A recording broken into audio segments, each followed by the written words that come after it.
एकश्लोकी किं ज्योतिस्तव भानुमानहनिमे रात्रौ प्रदीपादिकं स्यादेवं रविदीपदर्शनविधौ किं ज्योतिराख्याहि मे चक्षुस्तस्य निमीलनादिसमये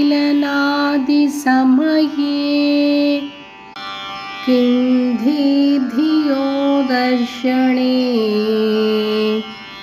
किं तत्राहमतो भवान् परमकं ज्योतिस्तदस्मित् प्रभो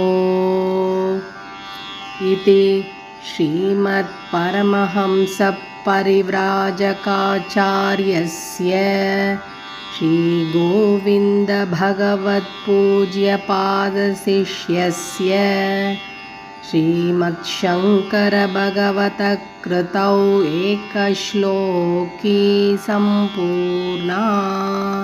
ஆதிசங்கரர் மாதிரி அத்வைத வேதாந்தத்தை சொன்னவா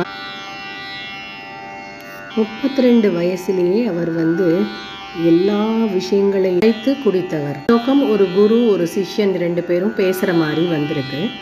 குரு சிஷ்யனை பார்த்து கேட்குறார், நீ எப்படிப்பா எல்லாத்தையும் பார்க்குற அப்படின்னு சொல்கிறான். எல்லா வெளிச்சம் எல்லாத்தையும் எப்படிப்பா பார்க்குற அப்படின்னு சொல்லிட்டு அவர் சொல்கிறார், நான் எல்லாத்தையும் சூரிய ஒளி பார்க்குறேன், இரவில் விளக்கால் பார்க்குறேன் அப்படின்னு சொல்கிறார்.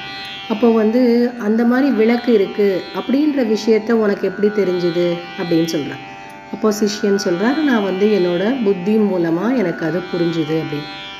உனக்குள்ள இருக்கிற புத்திக்கு இதுதான் விளக்கு அப்படின்னு பார்த்து தெரிஞ்சுக்கிறதுக்கு எது உதவித்து அப்படின்னு சொல்கிறார். அப்போ சிஷ்யன் சொல்கிறார், அதுதான் நான் அப்படின்னு சொல்லக்கூடிய ஆன்மா, எனக்குள்ளே இருக்கிற அந்த பிரம்மம் எல்லாம் அப்படின்னு சொல்கிறார். ஸோ குரு சொல்கிறார், கரெக்டாக சொன்னேன், நீ தான் அந்த புற வெளியை அடையாளம் காட்டிய ஆன்ம ஒளி அப்படின்னு சொல்கிறார். உடனே சிஷ்யன் சொல்கிறார், நமஸ்காரம் குருவே, உங்களால் நான் யார் அப்படின்னு தெரிந்து கொண்டேன் அப்படின்னு சொல்கிறார். ஒரு பெரிய விஷயம், அத்வைத விஷயத்தை அழகான ஒரு சின்ன ஸ்லோகத்தில் உயர்ந்த தத்துவத்தை தெளிவாக காட்டியிருக்கார் ஆதிசங்கரர். ஜெய ஜெய சங்கர, ஹர ஹர சங்கர.